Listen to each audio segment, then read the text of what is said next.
Okay, good morning, everybody. My name is Dan Davies. I'm the president of the ARMA Saskatchewan chapter, and today you should be looking at Security 101 for Information Management Professionals, the second in a series of awareness sessions that we would like to deliver through the course of this year. So let me begin by saying good morning to everybody that's chosen to join us today. Let me begin by saying thank you. Thank you to you, the audience, for sharing your hour with us. We appreciate that. And let me say thank you to our presenter, Rick, who has been very generous with his time today and is always very willing to share with us his insights and his expertise. Rick is currently the president of Western IM, and in that role provides, as I said, expert advice and solutions to all things related to information management and information technology, and he has been doing that for 40 years. And for that, we here on the board are especially pleased that he has agreed to join us today. Before we proceed, let me give you two housekeeping items. One, we would encourage you to ask questions if they do come up during the presentation. If you post them, we're keeping track of those, and Rick always leaves time at the end for some responses to those questions. And secondly, we are recording this for use as a later date. So if you have to disappear today or you want to share this with colleagues or something, there's a way you can go back and revisit this hour. So with that, I think I'll just turn it over to you, Rick, because I know our time is limited. So please take it away. Thank you. Thanks, Dan. So welcome, everybody. Glad you could join today, and I hope you find this interesting. The focus of the presentation today is really for everyone to kind of understand the kinds of things that security thinks about in an organization, and to get more acclimatized to that kind of discipline in an organization. So please invite your colleagues for future presentations. Next one will be IT 101, and please invite your colleagues to come in and come to the sessions as well. It's open to everyone. So it's all about the strategic alignment of disciplines in your organization across the board. So I just want to do a little bit of a front end on the Information Governance Professional certification. We're not going to spend too much time on this. Just want to say that ARMA IGP, Information Governance Professional Certification, it ties in with this presentation and the rest of the series. And we will be doing an IGP presentation at the very end of this series of presentations. And it's really created to facilitate an overarching corporate information discipline, which could have the breadth of understanding to kind of unify all of the strategic corporate information management disciplines in your organization. And this, of course, requires an understanding of those disciplines. That would be risk, security, IT, legal, privacy, records and information management. So that was just a quick refresh on the IGP. Now, with the digital transformation either occurring or at least soon to occur in most organizations, along with an exponential technology change, is all coupled with an ongoing series of negative security events happening around the world. Recently, most recently, within the last few weeks, the Equifax and, of course, FedEx breaches that have occurred. It is a good time for all corporate disciplines to kind of come together in a more structured and consistent way in order to assist their company in meeting those corporate goals. ARMA Saskatchewan is providing this sequence of presentations to facilitate that deeper understanding of strategic professionals in your and other organizations. Presentation sequence continues today with the Security 101 presentation to set the stage for an in-depth security presentation in the weeks to come. The full series always contains a 101 and then a 102 being the more in-depth presentation, highlighting current issues and a more deep understanding of each discipline. Presentations are recorded, as Dan had said, so please feel free to come and view them. They will be up and on the Western IM IG site, which is http://ig.westernim.com within a few days. So thanks a lot. Let's start though by doing a poll question. And that poll question will be,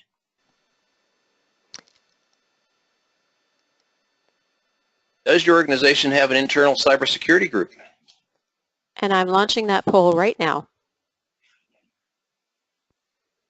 Thanks, Denise. Of course, not everyone does. The poll's in progress. We're just collecting the responses. Thanks, Denise. That's great. Denise tells me this because she's very kind to me because I can't see that poll response on my screen.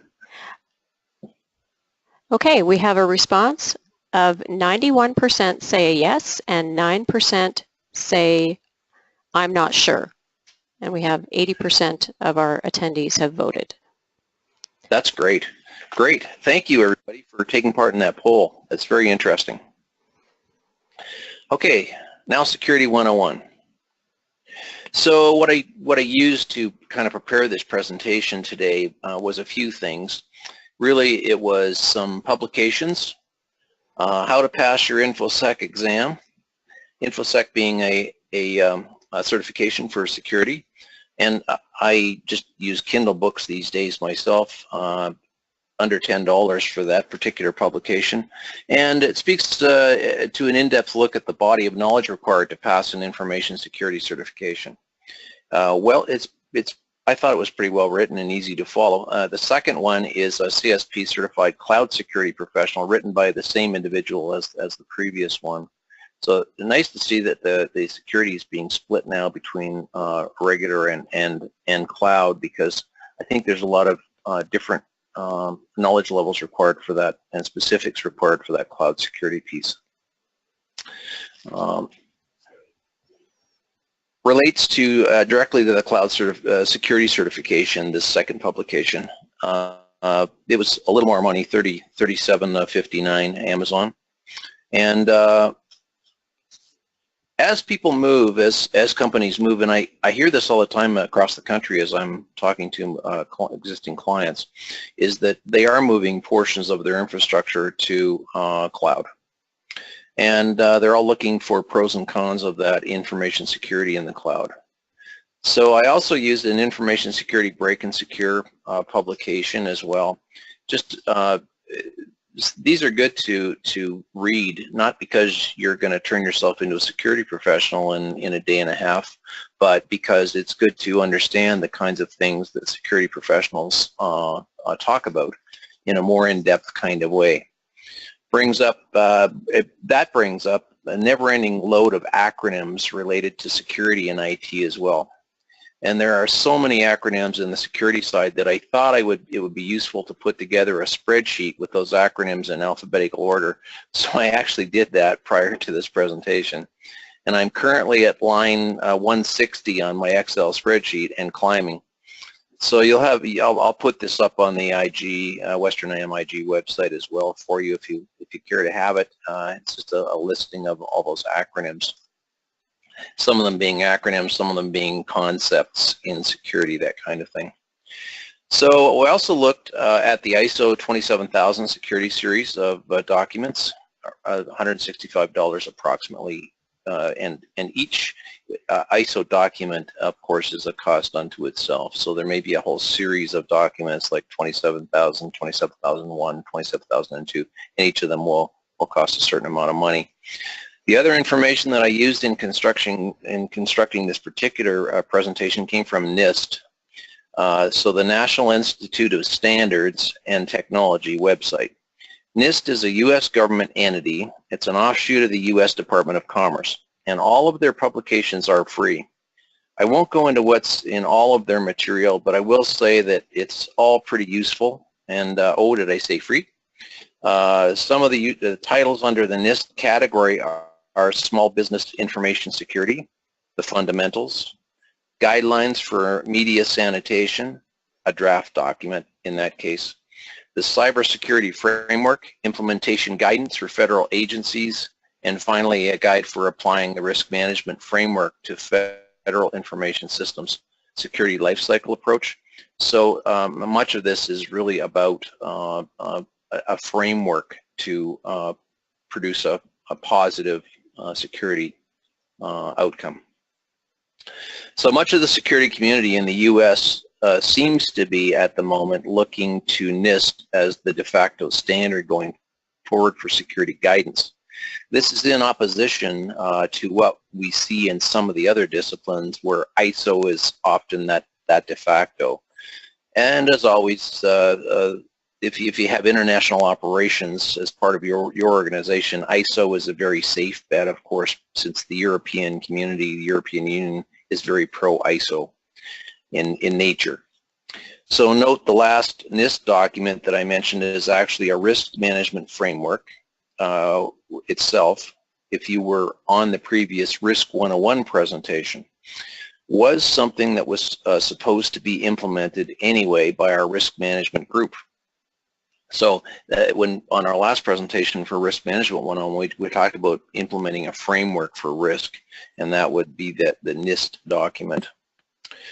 We look at discipline overlap more toward the end of this presentation because it's quite enormous across all of these disciplines. Suffice to say, there's a whole lot of really useful information available at fairly meager prices on Amazon and free from sources such as NIST on the security topic. In conclusion, just want to say though that after almost 50 years and all my research of myself being in the IT side of the business and research for the Security 101 presentation, I hadn't actually counted on how broad the topic had become. Like we all did security years ago, but it's an entirely different discipline now than it once was, exponentially more difficult. Nothing stands still, and these days, in the days of digital transformation and constant learning, is appropriate in every specific discipline as well as cross disciplines. Okay, so you can see by this slide, a lot of publications I used to put this presentation together were based on study guides for security certification. Thought it would be really useful for you to see a list of possible certifications that an individual could qualify for, kind of under the banner of security. Testing on these varies in price. If you wanted to go and get tested on these, varies in price from $225 US to $1,250 US just to go write the test. And that's plus any training material required or learning equivalent things you need to do to get to that point to write the test. Now, I did know something about security before I started my quest to put together this presentation, but even knowing what I knew about the topic didn't really prepare me for that breadth of knowledge required today that I spoke up earlier. So I thought we would use fitting to use the NIST definition of cybersecurity as shown on the slide, because I do like the direction that NIST is heading, and it does kind of show how wide this topic can be. Computers, electronic communication systems, electronic communication services, wired communication, electronic communication, quite a scope. And of course, at the bottom of this definition, we have the words availability, integrity, authentication, confidentiality, and non-repudiation, which really sounds to me kind of like the ARMA principles, doesn't it? For those of you that know the ARMA principles well. Now as well, NIST has a definition for information security. So that's the second definition. Differentiates it from cybersecurity definition previously. Note that we've now touched in this particular definition on 3 of the ARMA principles, which is protection, integrity, and availability. And I used term protection, which is an ARMA principle and encompasses confidentiality that they use in their wording here. The takeaway from here should be that, again, there is quite a huge overlap in the security and information management discipline relating in the end to information governance. So here's a slide. This is a really useful NIST slide, again, a NIST slide that talks about different phases of security. So it breaks out the different kinds of security that an organization needs to deal with. So, I mean, security, if you say security and you're thinking cybersecurity, there's lots of other security definitions and types as well that an organization needs to deal with. One highlighted in pink, of course, is the cybersecurity one, which is really what we're here talking about today. But we also need to pay attention to the one just below it, which is privacy. And another one of our disciplines that we will be looking at more deeply in upcoming sessions, that would be a Privacy 101 that we'll be doing in a future presentation. It's always useful to know the other faces of security that exist in many organizations. Physical security, or the protection of property like fences, doors, locks, that kind of thing. Personnel security, which includes such things as using background checks on people coming into the organization and many other facets of that. Contingency planning and disaster recovery, or how to resume normal operations after an incident. Sometimes called business continuity planning as well. There's operational security, which is really all about protecting business plans and processes. And of course, we spoke about privacy earlier, which is about the protection of personal information, which we do need to do here in Saskatchewan/Canada. Interesting to me to see NIST segregate privacy as a very specific piece of security, when in fact there is no overarching privacy legislation in the U.S. unless it relates to health information. Speaking now about the U.S. HIPAA legislation as opposed to Saskatchewan HIPAA legislation. Now that you know who NIST is, I'd like to share a recent news article about password protection. But this is really appropriate for today's presentation. So a topic near and dear to all of our hearts, taken from CTV News, August 8th, 2017, so very current, about the man responsible for the annoying requirement that your passwords include capital letters, random characters, and numbers. He now says he regrets the advice he gave 14 years ago. I don't know about the rest of you, but I have an awful lot of passwords, not only to remember, but to change on a regular basis. The article goes on to say Bill Burr was a manager at the NIST, National Institute of Standards and Technology, when he authored a guide to protecting computers and digital accounts with what he believed to be hard to guess passwords. This advice recommended adding numbers, capital letters, exclamation marks, and other special characters to passwords. Advice that was adopted by organizations, companies, government agencies, and educational institutions across North America. So he was the culprit. In an interview with the Wall Street Journal, and the now retired Burr says most of his advice was incorrect. He actually, in quote, much of what I did, I now regret, he said. He said the guidelines first established in 2003 ultimately lead people to create passwords that could easily be cracked by hackers, such as password 123. And because he also suggested that people change their passwords every 90 days, most made the same predictable changes, such as substituting one number. Of course, I have never done that, and neither have any of you. But I'm sure others probably have. NIST actually has rewritten the guidelines, which scrapped the original character advice and gave the recommendation that people use long phrases they can easily remember, but which still can't easily be guessed by algorithms. So the U.S. federal agency now also says that people should only change their passwords if they think they may have been stolen or if the accounts have been compromised, which I found really fascinating at this particular moment in time with all these breaches occurring. I thought you'd really find that interesting, and as we all wrestle with our monthly password challenge, I think it also highlights that things change over time, so constant learning is absolutely required. So looking at bodies of knowledge, and from these guides, of course, that I looked at, a lot of the guides that I looked at in the security classification and security testing side, this is bodies of knowledge that came up in all those guides. So also interesting to me, looking at this, certification material, privacy, retention, classification, legislation, knowledge of multiple jurisdictions, and finally risk management. So many definitely relate to our records and information management discipline, but others to privacy, and to risk. So very interesting. Some of the listings of security policies that were listed as being appropriate.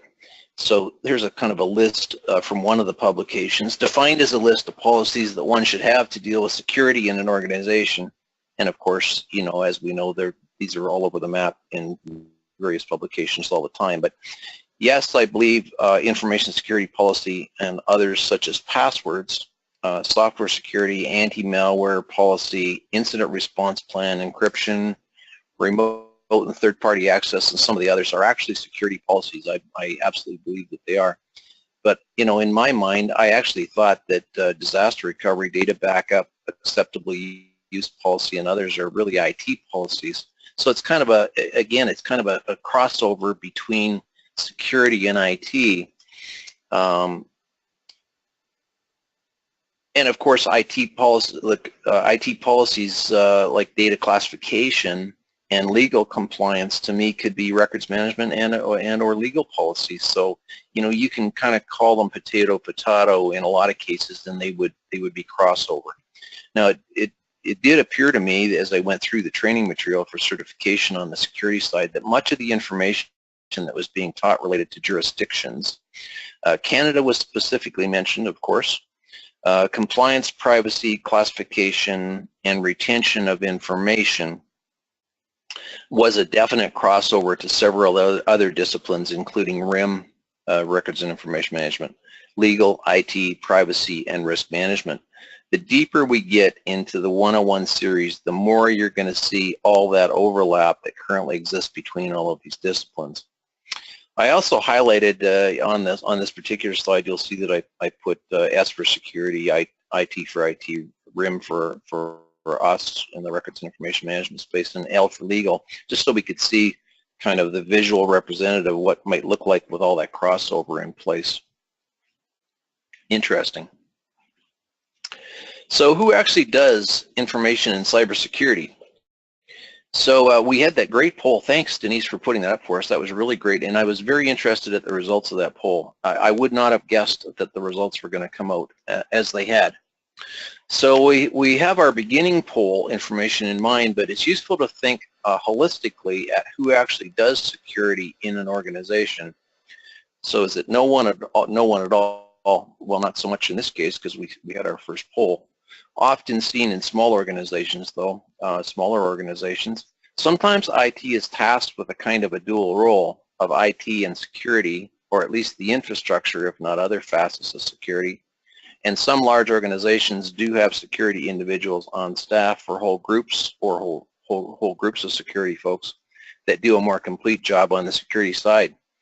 Many organizations seem to use the third-party group to do security only because it's such a very specific role. I have many clients that use third-party people for that role.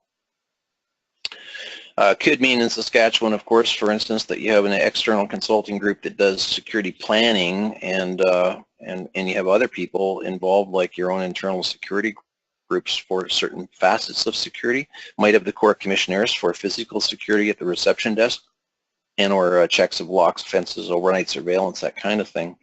Mixes could really be varied. Takeaway from here for me anyway is that I believe it is very difficult for IT to deal with both infrastructure and the highly complex discipline of security in an organization unless an actual security group just reports to IT. So I thought it would be good just to do another poll here to see who actually does information in cybersecurity in your organization.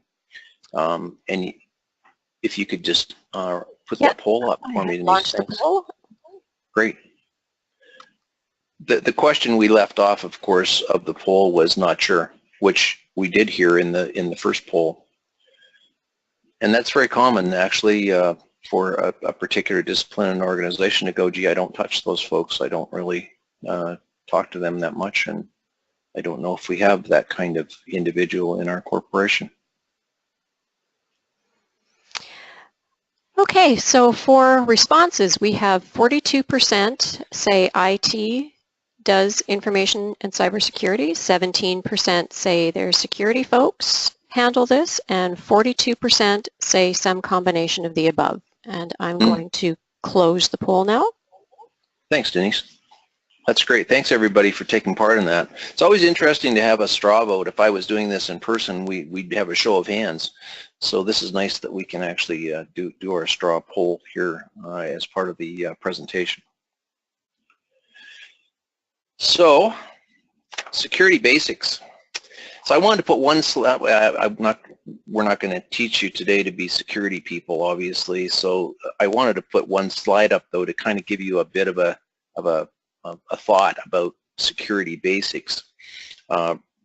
Things like removing the guest accounts in the organization, getting rid of unused ports in the network, no default passwords, which often happens. Quick story about a default password. I'll just share that with you. Some of you may know this story, but we have on occasion at ARMA had a hacker speak at our conferences and other ARMA events. And I was sitting with him one night at dinner when he told me a story about sitting at the bar in an airport because his plane was late, and because he got bored and he started poking around in the airport network. The other thing he was poking around was the other people sitting at the bar, by the way, because the network was open and everybody had their laptops running, and he had access to all the other laptops around him in the bar. Just a point of interest for those of you that do sit in an airport bar once in a while. He discovered that standard passwords on the network, the airport network, had been left on the network equipment, and he was very quickly passed those passwords and into the actual airport network itself, into the back end. So since he's a white hat hacker, he contacted the airport manager, who called in his IT director. He was not a happy man, by the way, apparently, and they, as for good reason, and they proceeded to fix the problem, which in fact might have led to very serious consequences in other circumstances, or could have led to serious consequences in other circumstances. So to continue, we need strong password policies in effect. And oh wait, we just heard from Bill Burr, the guy that started us off with these strong password efforts, who now says he was wrong. So things do change and concepts change. Nice, solid, secure administration accounts. Very good. So I was once, this is a while ago now, but I was once at a client site in the days when I used to install software along with my other jobs, and on site at a very large client where they gave me an administration password, believe it or not, and left me alone in a huge server room for an entire day with absolutely no supervision. I'd never been to this client before, and they really didn't even ask me for ID when I walked in to the reception desk. It was a Crown corporation in one of the Canadian provinces, not Saskatchewan. Disable unnecessary services so people can't take control of them. Limit physical access to the servers. I rest my case on the server room story from 2 sentences ago. Systems are patched, maintained, and updated according to vendor guidance and industry best practices. So patching, I want to speak a little bit about patching. Now all of you, of course, have your laptops patched, home machines patched. Microsoft does that automatically for you when new versions come out. This patching, though, does present a bit of a problem, and it sounds simple when we're thinking about these things as home users, but Microsoft just comes and updates our desktops and laptops at home as an update comes out. But this is counter to many IT groups in the country who would patch servers in the server room, sometimes as a last resort. Sounds like a bad practice until you actually think of what happens if a patch breaks a whole lot of other software that lives on that particular server. In practice, you should patch a test server and test every application that runs on that server prior to putting it in production with the new patch in place, which could take weeks of testing and time and effort. It means that many of the IT groups will wait to patch servers for inordinate amounts of time. This is why some of the recent ransomware attacks were so effective, since many of the systems that were affected and encrypted from the attacks was due to the fact that they were unpatched, and the perpetrators were able to take advantage of security holes that were known to exist in the operating systems. We support clients, Western IM, across the country at at other parts of the country, and Monday morning was always a time when we could get a call from a client saying, my software isn't working. And this always prompted our first question, what did your network folks do over the weekend? And the answer was usually patch the servers. So I don't want to go into great detail and get into the weeds too deeply here, but kind of related to the actual security things, since it is a 101 presentation. I must say though that while doing research for this presentation, it did bring back a whole lot of memories about a lot of things we used to do in the day when I was installing servers and software applications. So I wanted to speak about risk management and security. So there's a lot of risk management terminology, wording, work inside the security publications and security certifications. So it's pretty important to know about this. I thought this was particularly was a pretty good chart, a very good representation of trying to figure out and categorize in a risk management-like way what information we actually have in our corporation. Blank chart that looks very close to this, by the way, is available from NIST, NIST, the NIST group that I mentioned earlier, in a document called Small Business Information Security, the Fundamentals. There's a diagram very similar to this.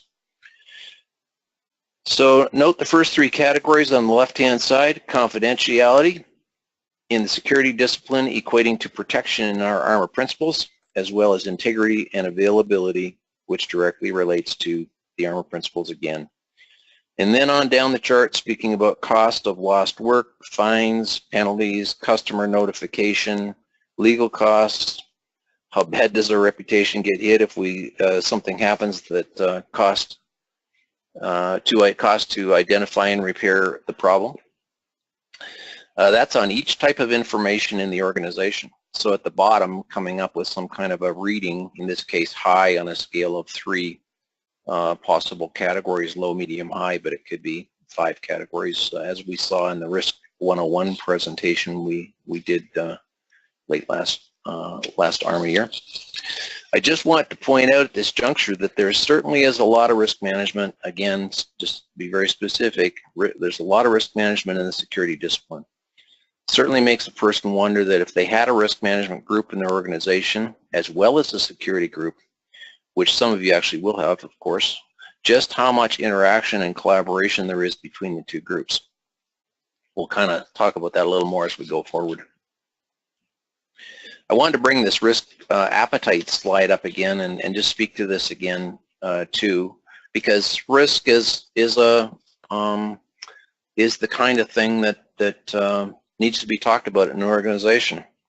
And for all of you that were on the Risk 101 presentation I did last time, you'll remember that an organization should plot their risk appetite, and this has to do with how much risk they will accept. Pardon me. Banks, for instance, are quite risk averse, but a particular division in a bank, such as a mortgage division, might be less risk averse in order to capture a large percentage of the mortgage market, for instance. Interesting to note that a very large portion of the material that security professionals are expected to be aware of for this discipline in the certifications speaks to a large body of knowledge related to risk management. So always wonder in these situations whether a security professional who doesn't practice risk management for a living, and I mean, you can only know each discipline to a certain depth. There's a lot to know, and you need time to understand the different disciplines. So if they don't practice risk management for a living, would have the same kind of understanding, of course, as a risk management discipline person would, even though they're required to understand what it means. Seems to me it would be really appropriate to have risk and security working together so that risk can deal with the risk management aspects related to information security, and security with their own core security requirements, and take some of the heat off from the risk management side of the fence. So now this is, in this particular chart, we're looking at devices used within the organization and what particular information those devices touch, locked together with the potential impact, again, of high, medium, or low. This is just another way to look at everything in terms of inventory only this time we're relating the actual devices in the organization to the inventory of information that they actually touch, which I think is a really great idea.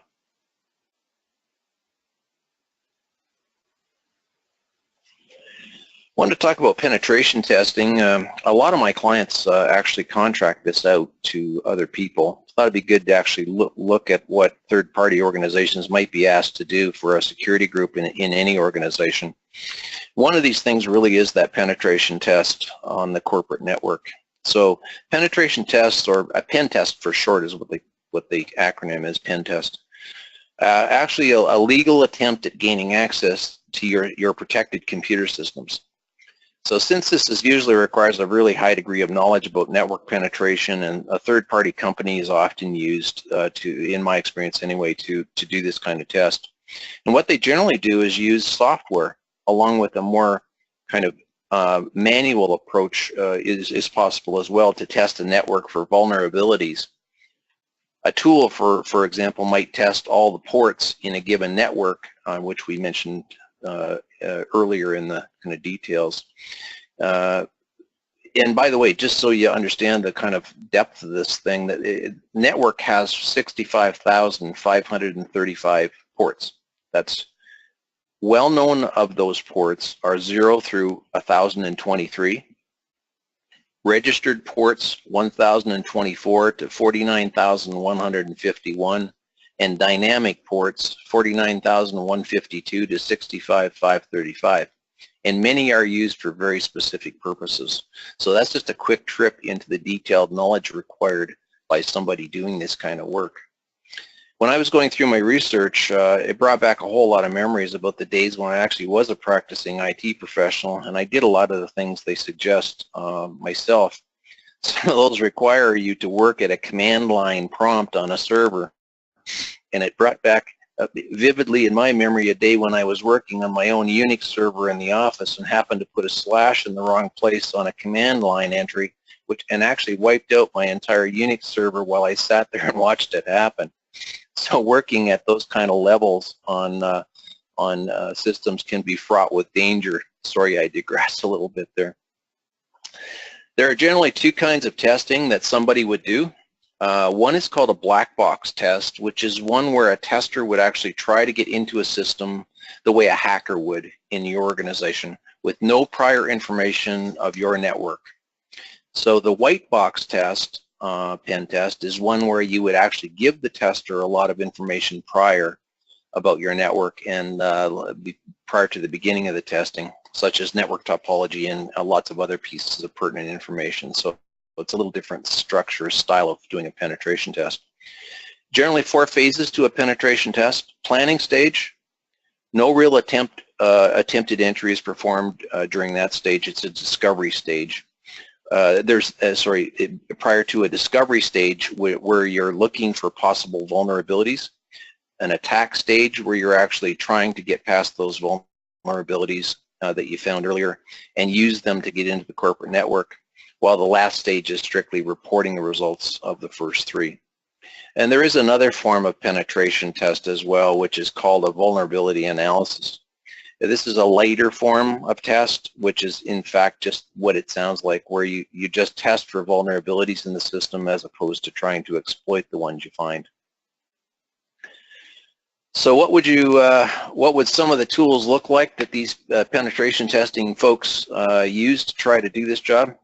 Well, the tool names are quite insightful in themselves, such as Core Impact, Security Forest Exploitation Framework, Metasploit, Nmap, Nessus, and of course the wonderful password cracking tools such as John the Ripper and Cain and Abel.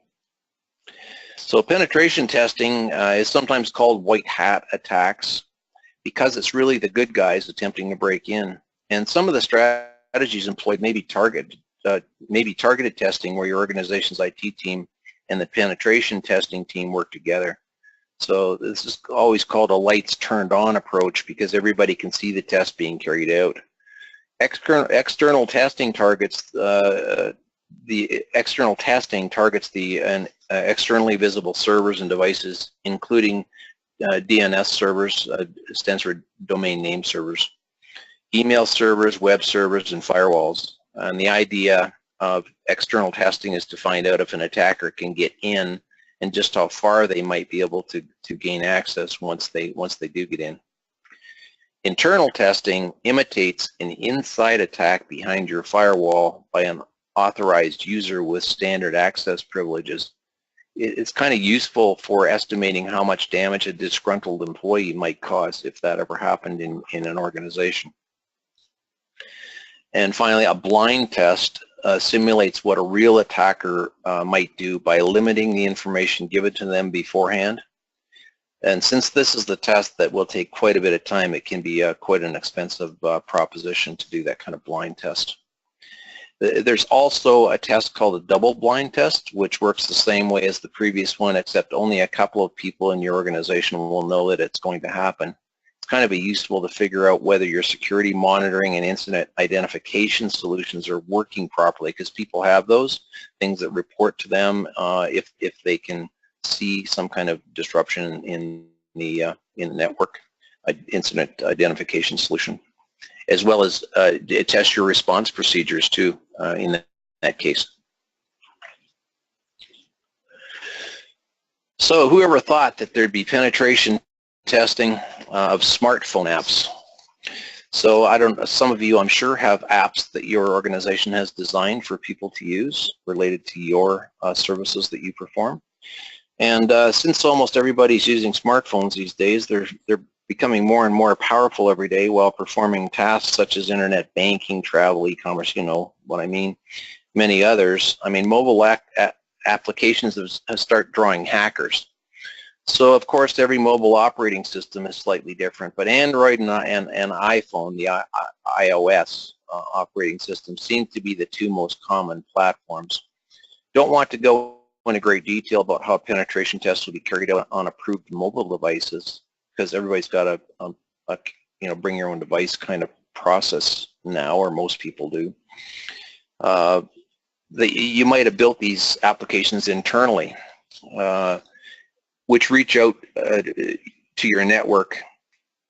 Testing is usually focused on three different categories though. First is reverse engineering, where somebody decompiles the apps on the phone so they can analyze your source code, find sensitive data, and possibly exploit and modify that code. A couple of other methods that might be employed, which are using a phone emulator and a proxy, and using a handset and proxy tool. Last word on penetration testing is never try this at home, because it's pretty complex stuff. So just in conclusion here, toward the end of the presentation, I want to talk a little bit about cloud and security, because many of my clients that I talk to are in the throes of considering moving to the cloud, or there's a cloud security certification as well that that I did look at, and it was very interesting actually. I thought it would be appropriate if I spoke a little bit about the cloud security anyway during this presentation.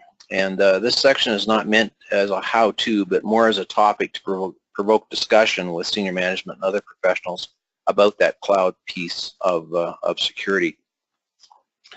So back to our friends at NIST again for their definition of cloud computing.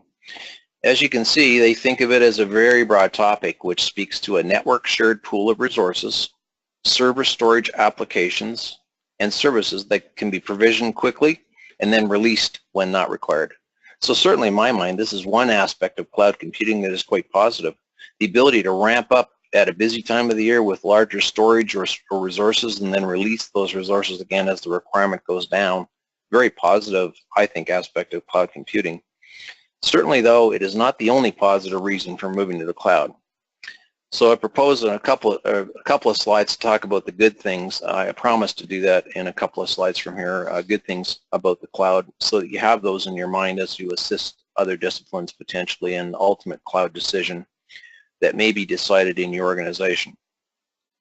At this time, it is probably important to draw some parallels between records management and terminology used in the security world related to cloud. So the word category is used terms of cloud security, when speaking about some form of data tagging, where we might refer to this as a record series, particularly when dealing with paper records. Tagging concept is usually spoken of in the documentation in terms of a business function. So a functional unit within an organization, a regulatory compliance environment, such as an act or legislation or even a project. Classification is discussed as some form of grouping or tagging as in sensitivity of the information.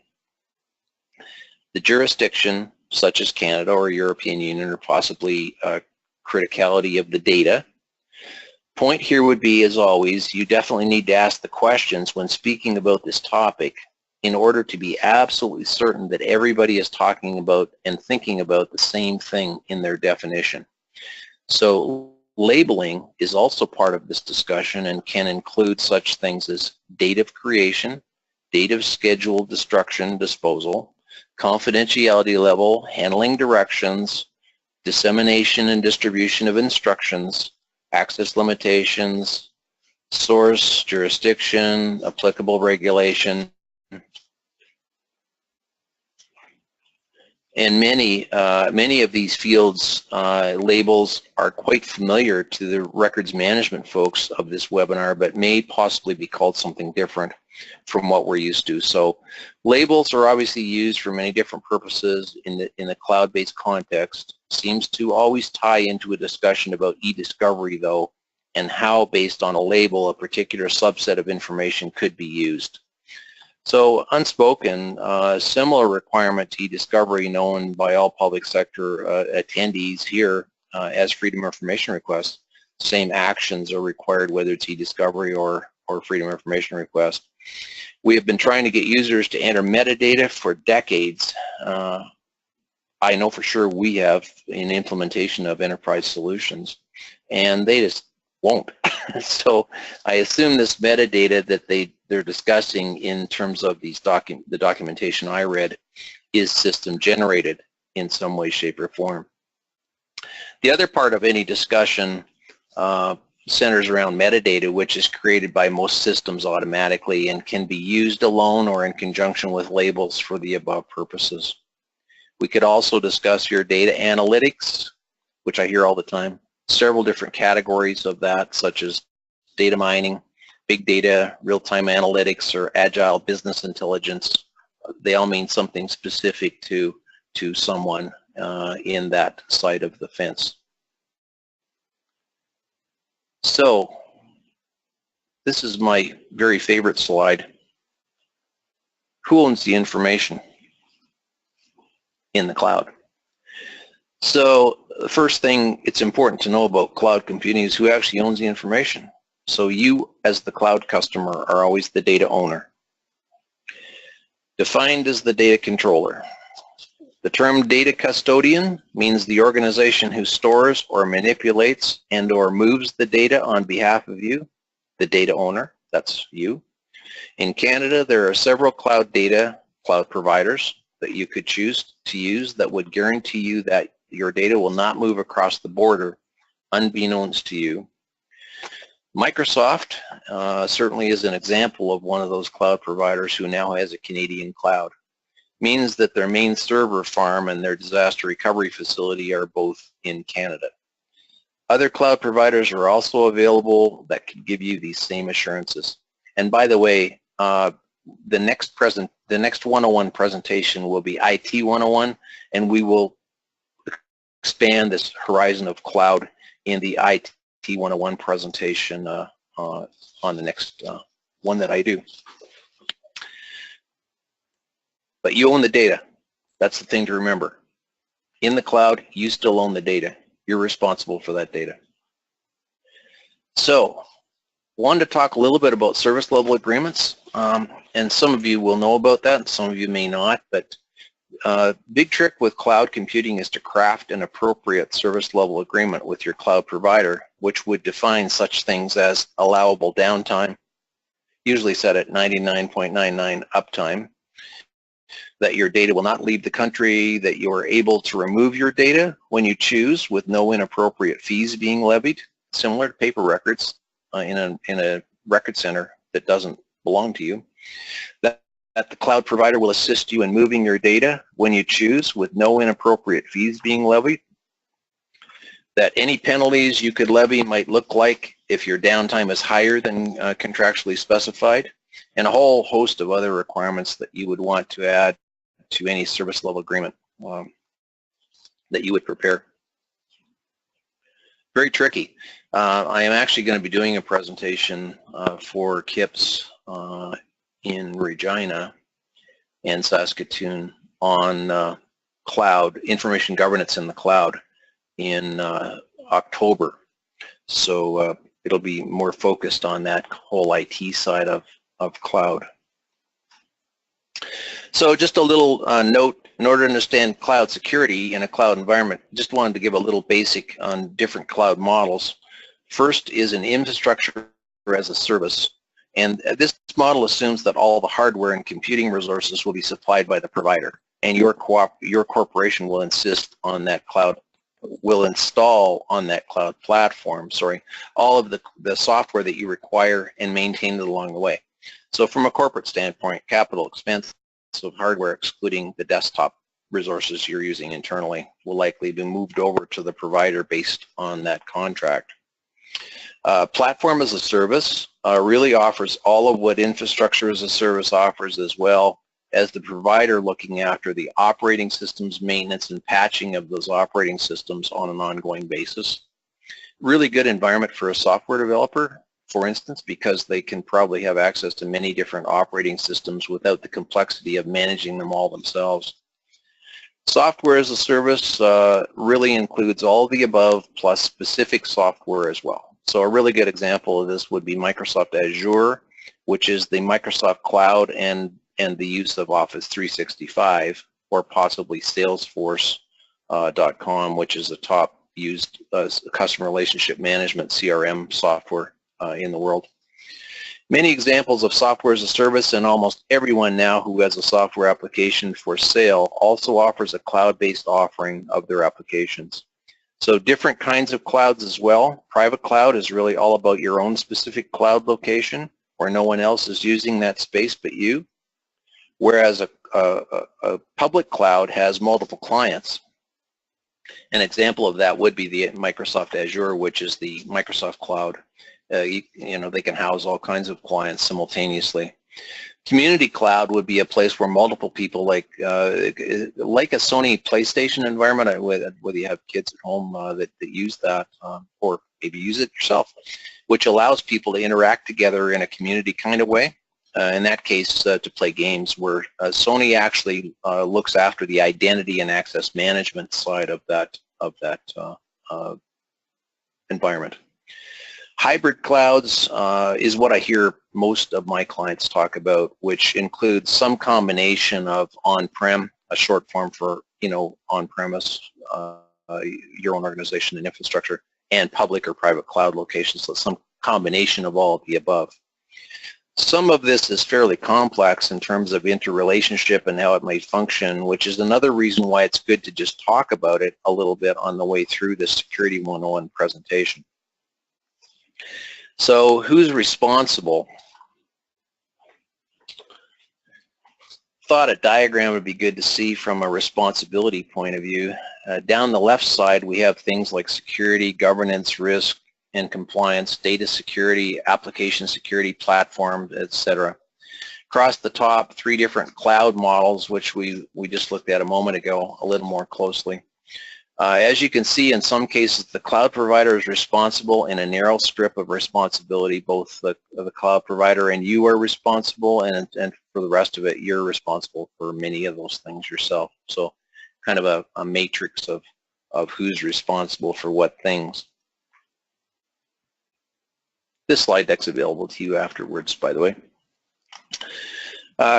Cloud, what looks good? I promised I'd say that. Well, so why is senior management and IT so anxious to look at the cloud? And it is usually senior management and IT looking at that particular option.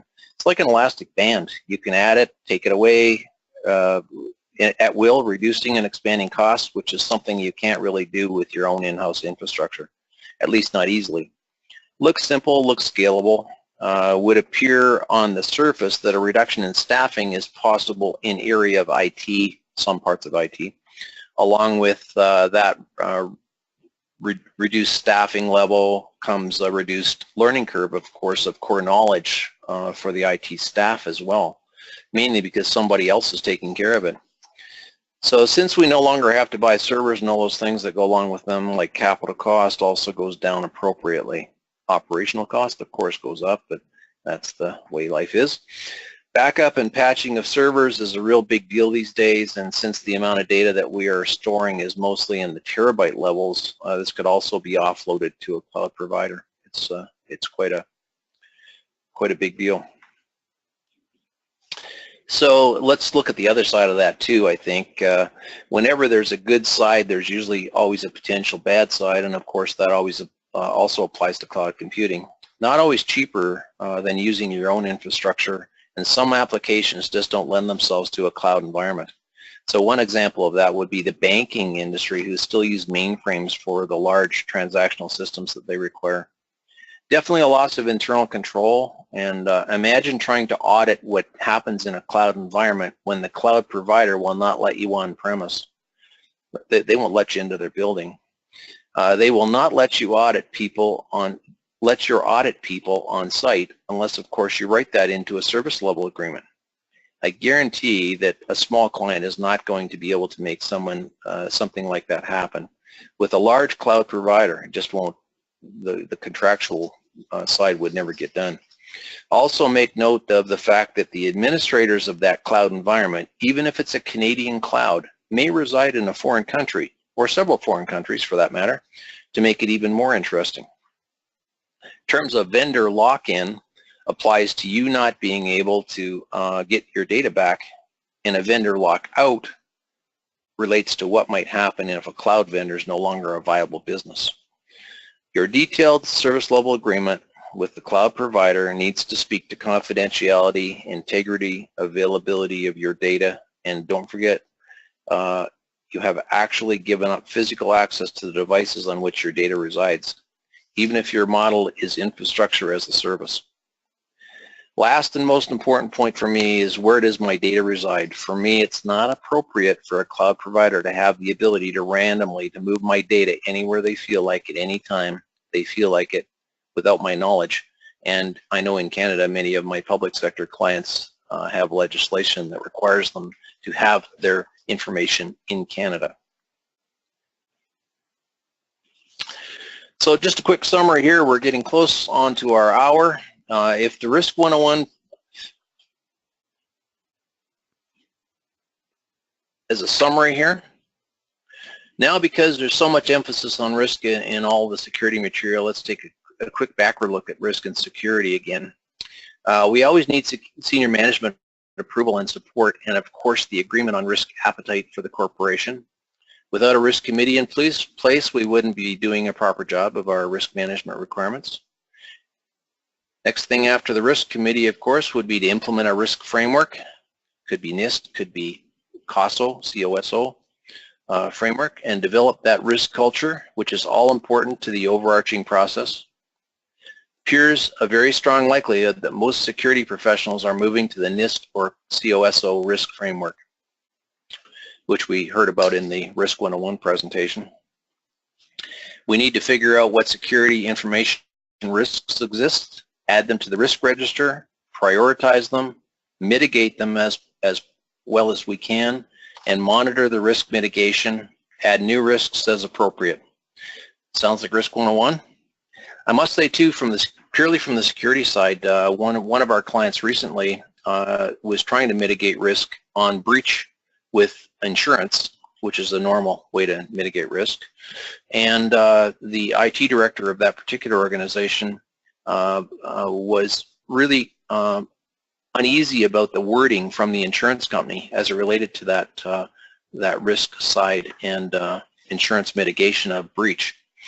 I have heard from another fellow too that used to be an IT director for PetSmart actually in the US, and what he indicated was a lot of the people he works with now, because he's on disaster recovery now, is what he does for a living.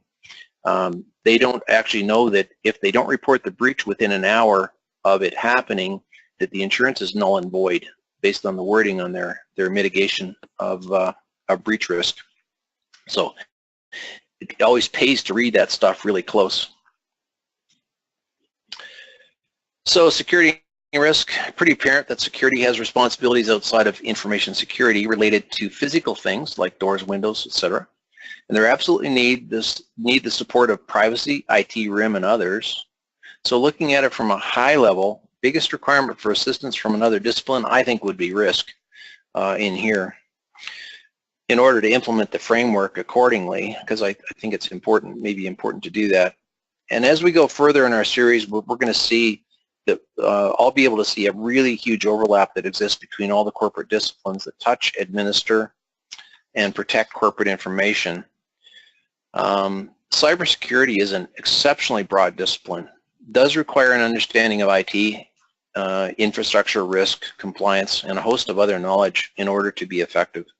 Many security folks that I actually know came from an IT background initially.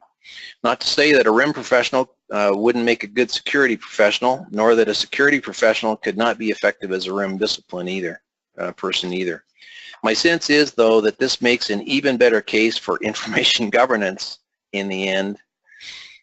So, in conclusion, next 101 presentation will be IT 101, and stay tuned for the full risk and security presentation dates and times. All this will be available again, as I mentioned, on the Western IM IG site within the next few days. The slide deck, that spreadsheet I talked about for acronyms, and this presentation, recorded presentation. And again, these presentations would be a great thing for a conversation over a lunch and learn with people in the organization, likely at home. So thank you very much for taking part in this. Sorry I rolled you over a couple of minutes after the hour, and I hope you all have a really great day. Thank you, Rick. Thanks very much for providing what is certainly a useful broad overview of the security theme. I myself found the use of those tables in the slide deck to be particularly helpful in getting a sense of how to approach that information. And certainly I look forward to the complimentary session of Security 102 that we would like to present in the near future. So I would invite our audience to visit the website to check up and see when those upcoming presentations will be scheduled. So thanks again for giving us your hour, and we look forward to seeing you in the near future. Thank you. Thanks, everybody. Have a great week.